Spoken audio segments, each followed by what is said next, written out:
Well, how the worm turns. Morning Joe's Joe Scarborough and Mika Brzezinski took a trip to Florida on Friday. You guessed it, they went to kiss the ring at Mar-a-Lago. And they told their audiences this morning the duo had a personal sit-down with Donald Trump. Let's watch. Joe and I went to Mar-a-Lago to meet personally with President-elect Trump. It was the first time we have seen him in 7 years. Now, we talked about a lot of issues, including abortion, mass deportation, threats of political retribution against political opponents, and media outlets. We talked about that a good bit. And it's going to come as no surprise to anybody who watches this show, has watched it over the past year or over the past decade, that we didn't see eye to eye on a lot of issues, and we told him so.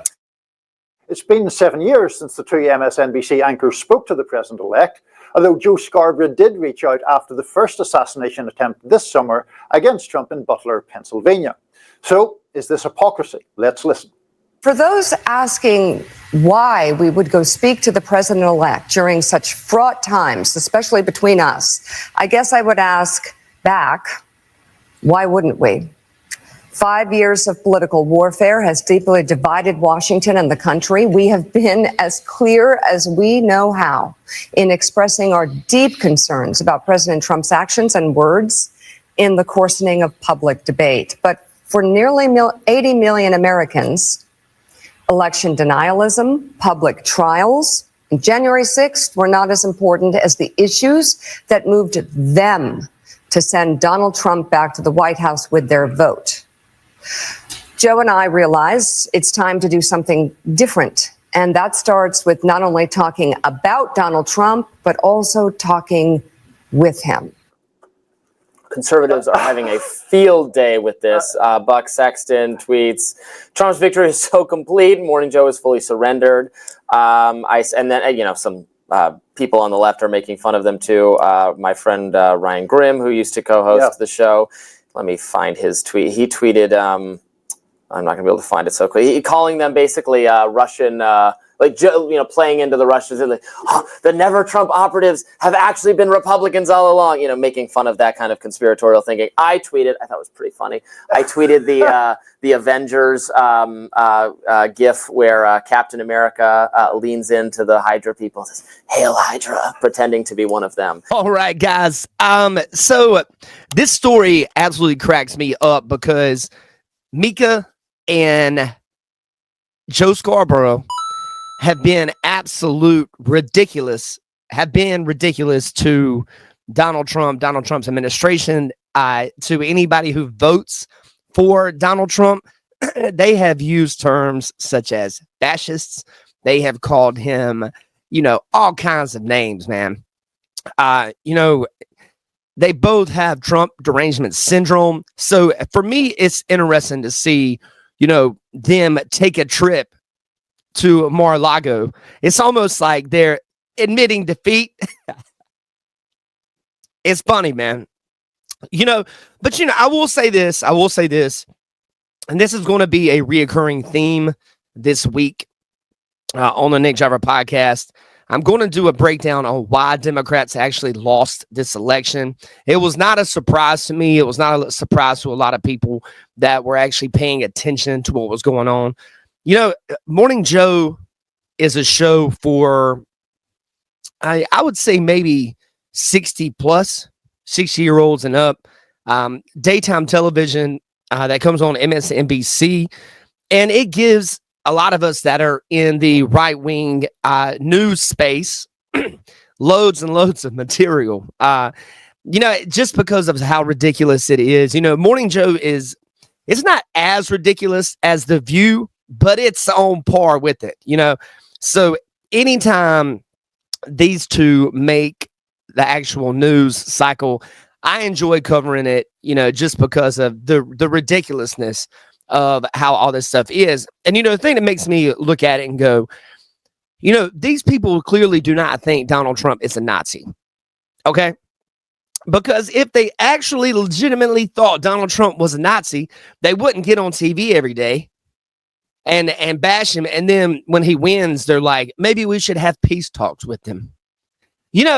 that's the problem with politics in general, is people want to call people names and do all kinds of stuff. You don't really see it at the moment coming from people on the right. You see a lot of people on the left actually calling people names. They're ending friendships over, losing the election. And, they say all these things to people. And then they expect them to just vote for them in droves. The Kamala Harris campaign, the reason they lost so many men over the course of this past election is because you guys spent so many years calling men toxic, calling men dangerous.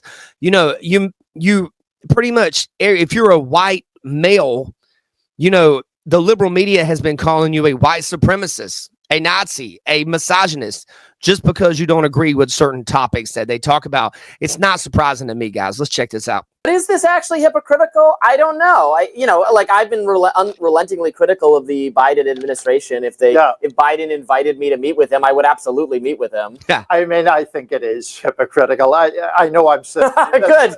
It's like, I can't believe I have to defend this and try to defend. Oh, you don't have to, right? No, whatever you want. Look, I mean, these are people, two co-hosts who initially were exceptionally supportive at one point, allowing a platform for Donald Trump. And, whether he should have a platform or not on MSNBC is irrelevant for the purposes of this discussion. Right. They were chit-chatting with him on the phone and having a great old laugh up until the time that they decided he was basically Hitler and, like, everybody had to be ginned up to oppose this grave threat. Excuse me, I'm getting so worked up, I'm nearly throwing my mug across the room. But this idea that they are now, having spent this period of time warning that he was the greatest danger to democracy and everything that ever happened, and now it's like, well, in the interests of commonality, like, come on, this is just, it's so fraudulent. It is, man. It's very fraudulent. It's very cringy. Yes, I think that is the critical point, in that their criticism of him was just that, again, treating him, you can't normalize Trump because it's fascism. And like, okay, if you really believe that, then your actions are hypocritical, because meeting with him is normalizing him. You know what? That's a very good point on Robbie's place here. You guys spent years and years and years tearing down Donald Trump, saying, no, guys, you cannot normalize Trump. He's a Nazi. You cannot normalize Trump. He is a threat to democracy. Okay, if he's a threat to democracy and you're siding with him, or you want to keep options open, it wouldn't be so bad if they weren't so hypocritical, man. I do think both parties should talk, but it's the way people go about it. You can't spend years and years and years and years calling a guy a Nazi and then figuring out, like, hey, maybe we should have come at this from a different angle. They need a complete new cast of people in there at this point in MSNBC. If they end up selling it, they need a complete new cast of people in MSNBC and CNN, because at the end of the day, these people are poisoned, bro. They drunk from the well. People like or Mika, and Joe Scarborough. It's just, they've done too much, guys. It's just too much at this point, man. It's just too much. Having a discussion about issues upon which you disagree with a fascist, if you actually believe that, then you can't take this course of action, right? Because there's no compromise with fascism. It goes to show you that they never really did believe that. Facts. They disagree with him, and that's fine. Like, I don't think I've ever called Joe Biden a Marxist communist or something. In fact, I think I've disagreed with people on the right when they use sensational or inflammatory language to describe his policies. They're just policies upon which I very much disagree with. All right, guys. So there you go. It is interesting to see, Joe Scarborough and his wife on MSNBC actually talking. They went to Mar-a-Lago. It is so hypocritical, man, due to the fact that you've called the man a fascist, a Nazi, a threat to democracy, and now you are looking at it going, oh man, the masses have chosen Trump, so in our minds, we're going to act like we're above all the hatred, and we're going to go visit him and talk to him. Even if we disagree with him, we're going to talk to him. You lost. Like, you lost. Like, I mean, Trump and the Republican Party, the voters are against those policies that Joe and Mickey are for. So, yeah, I mean, you can go talk to them all you want, but at this point in time, they don't have to listen to you, because you guys spent the last 4 years tearing down everybody that did not agree with you, calling them Nazis, calling them Hitler. And that's one big reason why you guys lost in such a shameful, huge, massive way. You guys be safe. Take care. You watch on Air Nick Drive podcast. Take care.